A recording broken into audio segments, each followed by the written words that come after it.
Today I want to show you how to set up a photo for deconstruction in Illustrator. So I'm working in Photoshop right now, and I think I've decided on this photo right here. And it's obviously a picture I shot myself.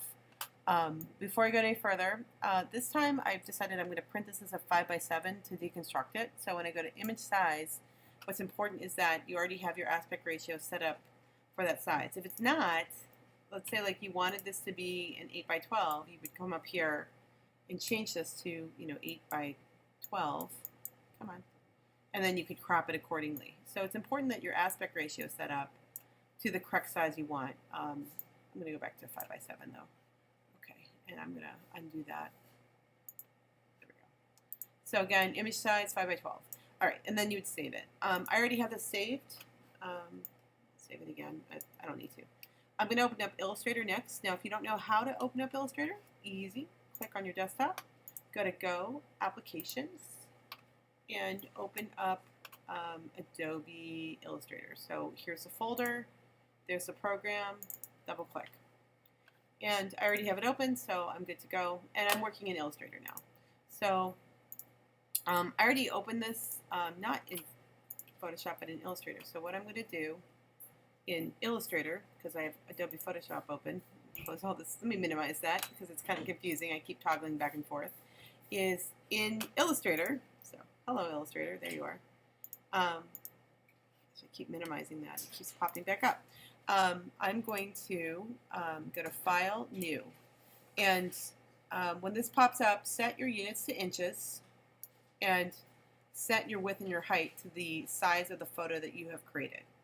So I'm going to say OK, and here's my Illustrator image, and this is my artboard. I'm going to Command minus just like I would in Photoshop. Everything's very similar to Photoshop. We have layers, you've got your tools, and what I need to do now is place the image into Photoshop. So if I go to File, Place, and I happen to know it's in Downloads for me, so I'm going to click there and hit the Command Place.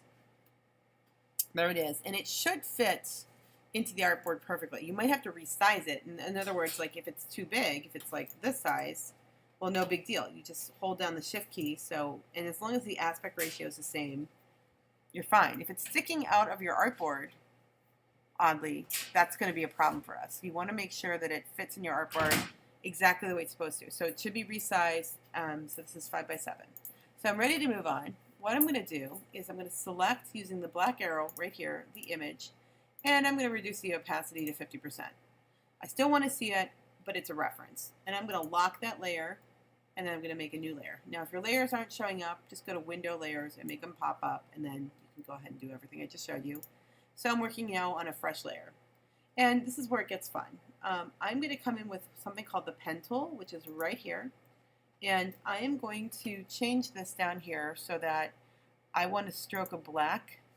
So in other words, this little square donut looking thing should be black, and this fill, I'm going to click on this object right here and then click here and make that no fill. So I've got no fill, stroke of black, and I'm going to make sure my stroke is set to 1 for now, which is fine.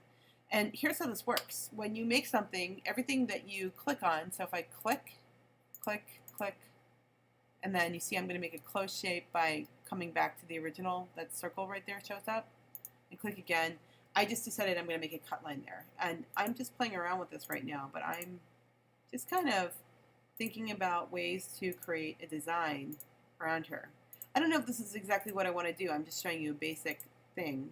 And obviously with this, let me show you, I can come back and I can click on this and I can make it any kinds of shapes I want.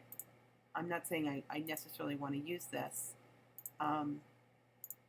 What is important is I want to make sure that the photo itself stays intact. So when I cut stuff out, I still have a photo. And something else I can show you. If you click on the direct selection tool, let's say that you have this, but you want to change something about it. If I click on an anchor point and I move it, I can move individual anchor points. So you see how this is now solid and these two are white, which that means this anchor point is activated. So after the fact, if I change my mind about something, I can do that. Or if I just decide, you know what, I don't really like this shape here anymore, I want to get rid of it, I can click on the shape and hit delete and it's gone. So basically think of it this way. Anywhere that you click and you make any kind of line whatsoever, that's going to be a cut mark. So you have to decide how you want those cut marks to look and how you want them to react with the image. And it really depends on your image and how you want it to turn out. But that's the basic idea behind this. You can also, for example, make cut marks that are circles. So if I go to the circle or the square, the ellipse tool, I can mouse down and drag, and now I've got a perfect circle or an oval. Or I can get a rectangle tool, and I can cut that. So that'll be cut out as a perfect square. So it really just depends on your design. And honestly, this is about playing, so you have to decide what to do. I probably wouldn't cut it the way it is right now because it's a huge mess. But I think with some playing with this, I can make something that's kind of interesting. So think about what you want to do and think about your intent. But that's basically how you get started with this.